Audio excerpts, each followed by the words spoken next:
தமிழர் ஆட்சி பார்த்துட்டு இருக்க எல்லாருக்குமே வணக்கம். நேற்று விஜய் அவர்கள் குறிப்பிடும்போது சட்டமன்றத்தில் எல்லா எம்எல்ஏக்களுக்கும் கார் வழங்கப்படும் அப்படின்ற மாதிரியான விஷயங்களை சொல்லியிருந்தாரு அப்படின்னே சொல்லலாம். அதுக்கு முன்னாடி என்ன சொல்லியிருந்தாரு அப்படின்னு பார்த்தீங்கன்னா கஜானால ஒரு பைசா இல்லை, இந்த கஜானாவே காலியா இருக்கு, நாங்கள் எதுவுமே செய்ய முடியல அப்படின்ற மாதிரி சொன்னாரு. இதுல எது உண்மை?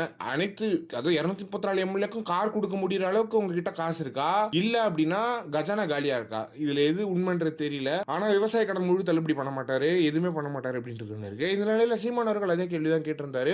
எதுக்கு 234 பேருக்கு காரு உங்களுக்கு கஜானா காலியா இருக்குன்னு சொல்லியிருந்தீங்கன்னா நீங்க எப்படி கார் கொடுக்க போச்சு அப்படின்ற மாதிரியான விஷயங்களை சீமான் அவர்கள் கேட்டிருக்காங்க அப்படின்றது ரொம்ப ரொம்ப சூப்பரான விஷயமா இருக்கு. இதை வழிமொழிந்து உதயநிதி ஸ்டாலின் அவர்கள் சீமான் அவர்களோட பேச்சை கேட்டு என்ன சொல்லியிருக்காரு அப்படின்னு பாத்தீங்கன்னா எங்க 59 எம்எல்ஏக்கும் திமுகவில் இருக்கிற 59 எம்எல்ஏக்களுக்கும் காரு வேண்டாம் அப்படின்றத உதயநிதி திட்டவட்டமா சொல்லிட்டாரு அப்படின்றது ஒரு மகிழ்ச்சியான செய்தியா இருக்கு. எனவே என்ன வேணும், என்ன தேவை, மக்களுக்கு என்ன தேவை, மக்களுக்கு என்ன கொடுக்கணும், அதை தான் நீங்க பேசணுமே தவிர்த்து சும்மா கார் கொடுக்குறேன், அதை கொடுக்குறேன், இதை கொடுக்குறேன்னு வேஸ்ட். எம்எல்ஏக்களுக்குலாம் சம்பளம் 1,10,000 ரூபாய்மா, 1,10,000 ரூபாய் சம்பளம் பிளஸ் அஃபிலியேட்ல அத்தனை பேர் அவ்வளவு காசு ஃபைல் பண்ணிருக்கானுங்க. அவ்வளவு இருக்கு. டிஃபெண்டர் கார் இருக்கு. ஒருத்தர் சொல்றது என்கிட்ட காரே கிடையாது, ஆனா அவர் டிஃபெண்டர் கார்ல வராரு. இதெல்லாம் அஃபிலியேட்ல இவ்வளவு காசு வச்சுக்கிட்டு காசு இல்லைன்னு கதை கொடுறதெல்லாம் நம்ப முடியல. எனக்கு தெரியல இது ரீல்ஸ்க்காக தான் பண்றாங்களா அப்படின்றது ரொம்ப கிளியரா தெரியல. வெறுமனே ரீல்ஸ் மட்டும் தான் இந்த ஆட்சியில் நடந்துகிட்டு இருக்கு அப்படின்றது ரொம்ப கிளியரா தெரியுது. எனவே மொத்தத்துல சீமான் அவர்கள் சொன்னதை உதயநிதி சொன்னதுக்கு உதயநிதி அவர்களுக்கு வாழ்த்துக்களை தெரிவிச்சுக்கிறோம். எனவே இதை பத்தி நீங்க என்ன நினைக்கிறீங்க அப்படின்றத மறக்காம கமெண்ட் பாக்ஸ்ல சொல்லுங்க.